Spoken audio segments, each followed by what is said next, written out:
Hola a todos, hoy hablaremos de un tema muy importante, las reacciones químicas, las cuales nos permiten comprender una serie de fenómenos que ocurren en nuestro entorno. En la materia suceden cambios físicos y químicos. En los cambios físicos no se altera la composición o estructura de la materia. Por ejemplo, cuando partimos un lápiz, cada pedacito conserva las propiedades, sigue siendo un lápiz. Lo mismo ocurre cuando cortamos papel, quebramos un vidrio o cortamos madera.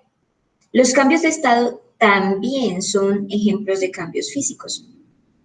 Por ejemplo, cuando hervimos agua, esta pasa del estado líquido al estado gaseoso.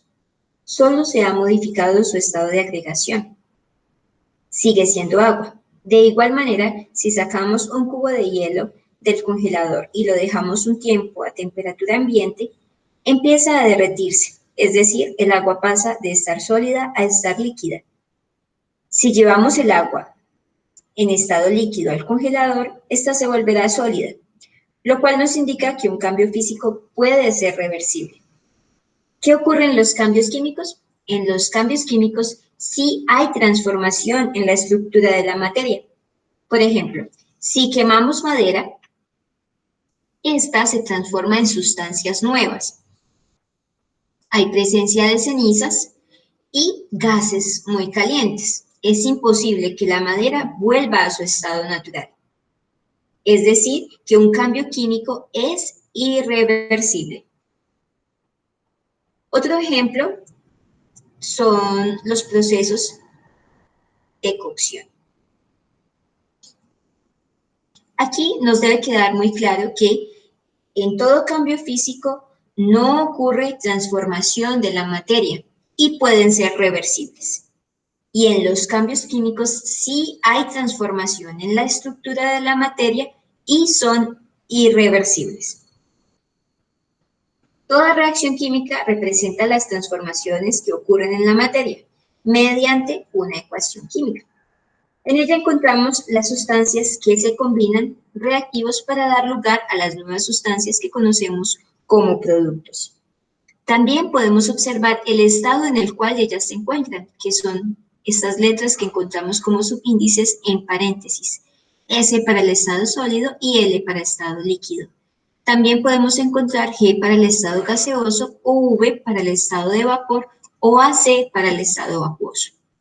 También hay unos coeficientes estequiométricos que nos indican la cantidad de átomos presentes en la reacción. Aquí, por ejemplo, tenemos el coeficiente 1, que nos está indicando que hay una molécula de este óxido, este 2 nos está indicando que hay 2 moléculas de este ácido, este 2 nos está indicando que hay 2 moléculas de esta sal, y el 1 que está aquí nos está indicando una molécula de agua.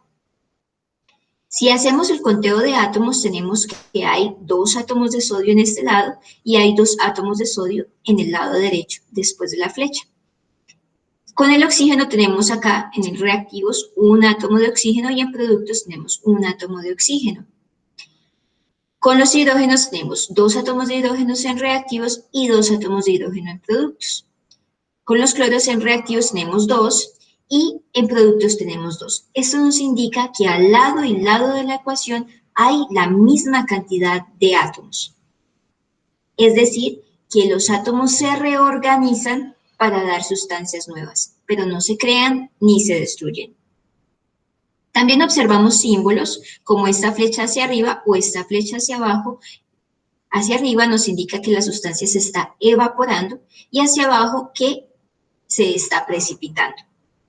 También en la flecha que nos está indicando que se da, ¿cierto?, la formación o la transformación, en esa flecha podemos encontrar símbolos como lambda o esta E o el triángulo que nos van a indicar las condiciones bajo las cuales se está llevando a cabo esta reacción.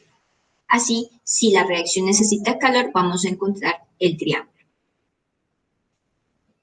Existen diferentes tipos de reacciones. En las reacciones de síntesis, por ejemplo, cuando se forma el agua, que es a partir de 2 moléculas de hidrógeno más una molécula de oxígeno, nos va a dar lugar a 2 moléculas de agua. Si observamos las moléculas de las que se parte, o sea, los reactivos, son moléculas más simples que la molécula del agua, que es más compleja, ¿cierto?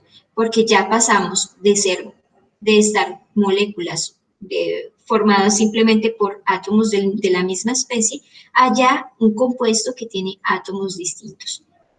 Entonces, una reacción de síntesis es aquella en la cual se parte de sustancias simples para dar lugar a sustancias más complejas. Y en las reacciones de descomposición, como su nombre lo indica, se parte de una sustancia más compleja para llegar a sustancias más simples, es decir, se descompone esa sustancia y se da lugar a cada una de las que la componen o la constituyen. Se pasa de una sustancia a dos o más sustancias. Es lo contrario a lo que sucede en las reacciones de síntesis. Tenemos las reacciones de sustitución. Por ejemplo, cuando dos moléculas de ácido clorhídrico reaccionan con el zinc. Si lo vemos acá de manera gráfica, tenemos dos bolitas azules representan dos átomos de hidrógeno y otras dos bolitas azules representan dos átomos de cloro. Y la bolita blanca representa el átomo de zinc. Si observamos al lado derecho de la reacción, vemos que la bolita blanca desplaza a dos bolitas azules o las sustituye. Es decir, que un elemento químico viene y desplaza o sustituye a otro elemento químico de otra sustancia o de la otra sustancia química, para dar lugar a la formación de una nueva sustancia, en este caso del cloruro de zinc y del hidrógeno en estado gaseoso. También puede ocurrir que se dé que haya una doble sustitución o un doble desplazamiento. Esto es que dos elementos de las sustancias distintas se desplacen. También existen las reacciones endotérmicas, por ejemplo, en la fotosíntesis. Son aquellas reacciones que necesitan de energía, ya sea en forma de luz o en forma de calor, para que puedan ocurrir.